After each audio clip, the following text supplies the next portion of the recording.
ورحمة الله وبركاته. نحمده ونصلي على رسوله الكريم. أما بعد فأعوذ بالله من الشيطان الرجيم. بسم الله الرحمن الرحيم. ولا تفسدوا في الأرض بعد إصلاحها وادعوه خوفا وطمعا إن رحمة الله قريب من المحسنين. وقال رسول الله صلى الله عليه وسلم الكفر ملة واحدة أو كما قال عليه الصلاة والسلام.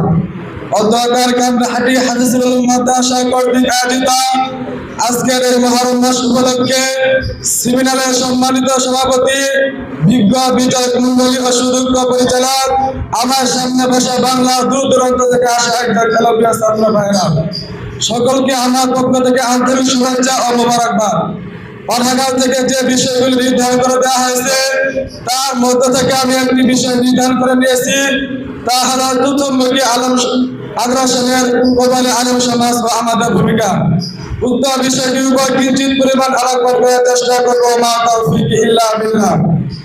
ইসলামের 17 লগ্ন থেকে ইসলাম মুসলমান উলামা কেরামের চিরা শত্রু হিসাবে চিহ্নিত রয়েছে নাসারা শক্তি, ইহুদি শক্তি, নাস্তিক ও বহু ঈশ্বরবাদী শক্তি।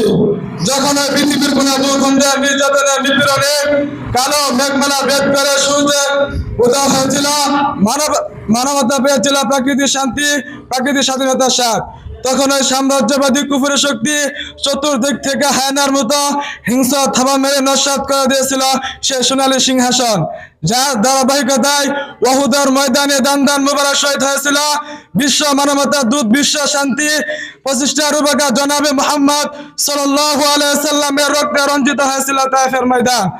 হযরত সুমাইয়া রাদিয়াল্লাহু তাআলা আনহাকে আবু জাহেল বর্ষা মারতে মারতে শহীদ করে দিয়েছিল। হাজার হাজার সাহাবী নিজের তাজা রক্ত ঢেলে দিয়েছিল শহীদের ময়দানে। ইমাম আহমদ ইবনে হাম্বল রাহমাতুল্লাহ আলাইহি জ্বলন্ত তেলে নিক্ষেপ হয়েছিল।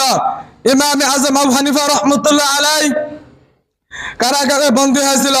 হাজার হাজার আলেমকে ঝুলতে হয়েছিল ফাঁসির কাস্টে। তাই তো ঐতিহাসিকগণ লেখেন, আগ্রা থেকে লাহোর পর্যন্ত গ্র্যান্ড ট্রাঙ্ক রোডের মাঝখানে এমন কোন গাছের জায়গা খালি ছিল না যেখানে আলেম সমাজকে লটকে রাখা হয়নি। বর্তমানে সাম্রাজ্যবাদী কুফরের শক্তি পৃথিবীর বুকে একাত্মতা, আধিপত্য বিস্তার ও ছোট ছোট রাস্তাগুলো, ছোট ছোট মুসলিম রাষ্ট্রগুলো দখল করার এক রঙিন স্বপ্ন দেখছে, কিন্তু তা বাস্তবায়িত করার ক্ষেত্রে একমাত্র বাধা হচ্ছে উলামা কেরাম। কিন্তু